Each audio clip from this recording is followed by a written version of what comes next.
Hi guys, welcome to Perseverance Software Training Institute. I'm Sai.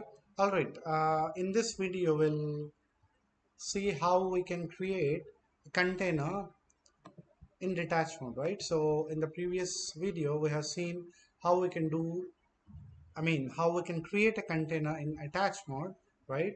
This is the flag, and now we'll see how we can create a container in detach mode, right? See, nothing changes other than this flag, which is hyphen D for detach. All right, fine. Let's do that. Let's go to server, give docker run hyphen D hyphen name. So web hyphen, you can give something like, all right, okay, 1 second. Yeah, docker run hyphen D hyphen name. All right, web underscore maybe cont, something like that, right? Then nginx image with latest tag. All right, see, this time it would be pretty fast because this image is already available on our Docker server, because right, so what happens is like, the image is already downloaded when we created a container in attach mode, correct?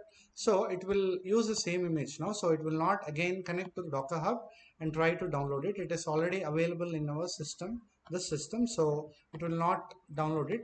If you see, the creation process will be very quick. Yeah, see, it is created now. All right, now if you see, we are not taken into a container, meaning is the user was not taken inside this particular web container. So that is the difference between detach and attach mode.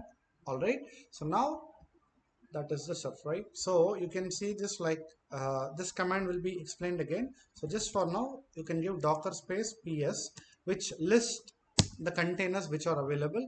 If you see, this is the container id, unique id. This is the image used by container. This is something like we call as command. This will be covered in a concept called as docker file. So this is the created timestamp. This is status of the container as of now. These are all the ports used. We'll come to ports later in one of the concept. This is name of the container. All right, fine guys. So all right, thank you. So we'll see further topics in other videos.